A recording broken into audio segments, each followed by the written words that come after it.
increíble, súper bien acompañado por Bernardino Esparza y por Ramsés Pech. Gracias por estar aquí. Seguramente ustedes vieron los datos que publicó el IMSS sobre el cierre del mercado laboral formal hacia diciembre del año pasado, y tiene una imagen, me parece que pinta un cuadro ambivalente. Por un lado, el IMSS reporta una cifra récord de 22.5 millones de puestos de trabajo. Es una cifra y es el mayor número registrado por un mes de diciembre desde que se tiene registro. Es bastante bueno. Además, el 87% de estos puestos son permanentes, lo cual es bueno porque habla de empleo que se está generando, y aquí estamos hablando, ojo, exclusivamente de empleo formal.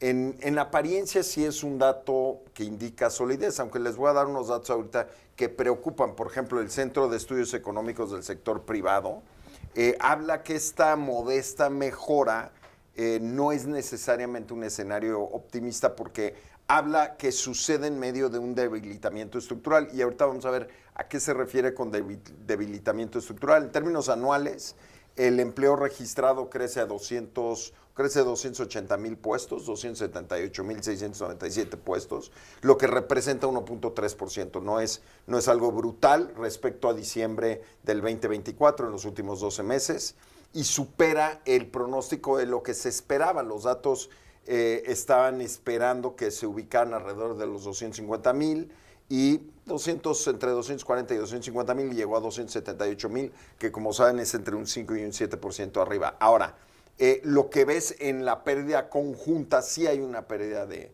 empleos de 320,000 puestos, equivalente a una contracción de 1.4% mensual en el agregado. Ahora, el dato crítico, y lo que quiero platicar con ustedes, es el foco rojo de registros patronales. Hubo 6,839 registros patronales menos. Es la mayor caída mensual desde que se tiene registro, por encima de la pandemia, de abril del 2020.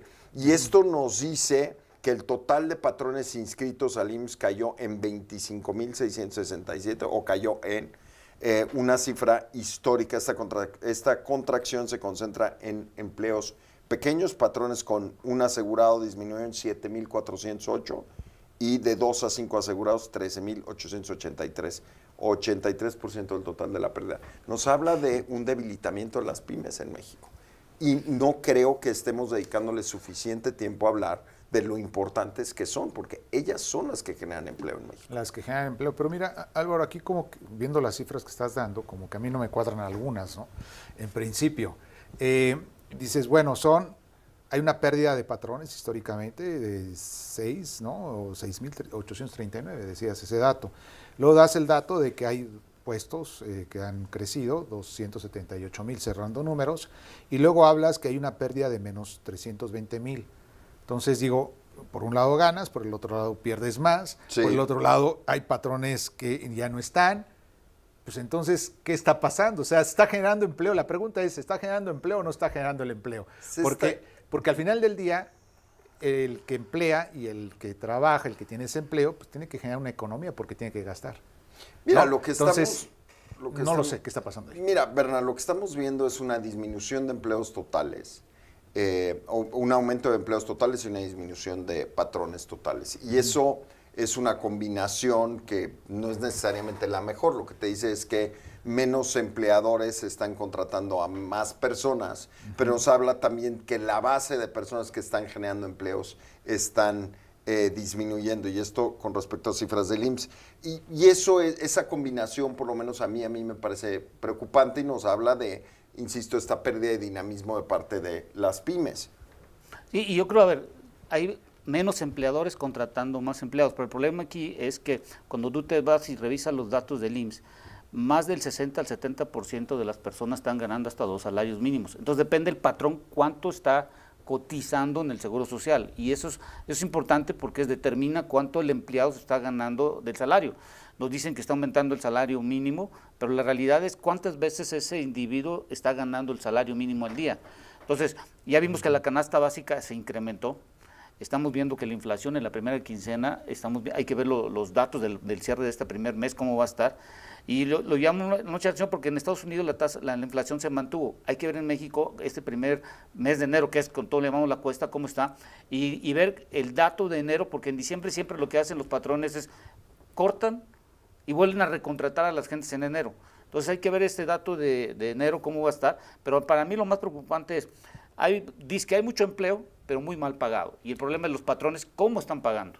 Mira, según las cifras o según la interpretación del Centro de Estudios Económicos del Sector Privado, tiene que ver con varios factores. Tiene que ver con la reducción de la jornada laboral, con un incremento de costo laboral, de tener personas en tu plantilla laboral y una inseguridad e incertidumbre jurídica. Y yo te diría algo, también hay un efecto tecnológico, que normalmente estos estudios se van quedando detrás y tratan de explicarlo con fenómenos del pasado.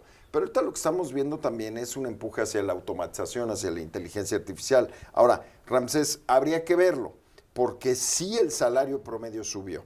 El salario base de cotización promedio en diciembre de 2025 se ubicó en 627 pesos diarios, 628 pesos diarios, el nivel más alto desde que se tiene registro, y es un incremento nominal de 40 pesos con respecto al 2024. Es una variación del 7%, Ramsés. Pero a ver, Álvaro, seamos sinceros, 40 pesos, o sea... Álvaro. Por supuesto. Pero la inflación también te supera.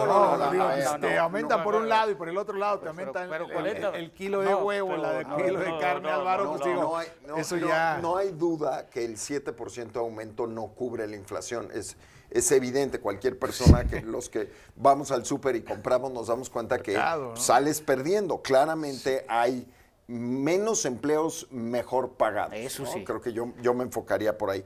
Ahora, también, pero tienes que ver que hay un avance en empleos. No todo puede ser negativo, Ramsés. Tú quieres todo. Hay que ver las cosas buenas y analizar las malas. Pero ahí te voy a ver.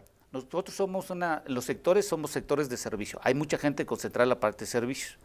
En donde yo he revisado, en el sector secundario, donde está la construcción, en la parte de energía y en la parte de todos los sistemas de manufactura, yo no estoy viendo un crecimiento en el salario, y lo veo en la manufactura. No ha crecido. Construcción está destruido este año, es uno de los sectores más afectados. Entonces, imagina, si no le pagas bien a los del sector secundario, ¿cómo van a ofrecer los del sector terciario un buen servicio si tampoco les puedes pagar el patrón porque no hay dinero que esté fluyendo? A ver, ¿quién creció en empleo? Transportes y comunicaciones, 14%, comercio, 4%, bueno, 3%, electricidad, 2%.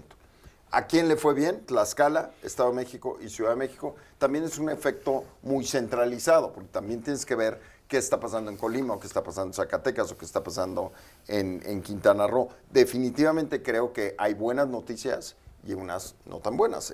Depende un poco ¿De qué lado te vas análisis. más? ¿De las más buenas o las más malas, diríamos? Mira, yo lo que veo mal es la disminución de registros patronales. Es definitivamente algo que nos debe preocupar. Para mí esa es la mala noticia. Para mí ahí está. Pero pues ahí está. Mi consejo es, pues cuiden el empleo, porque las cosas estarán difíciles el resto del año.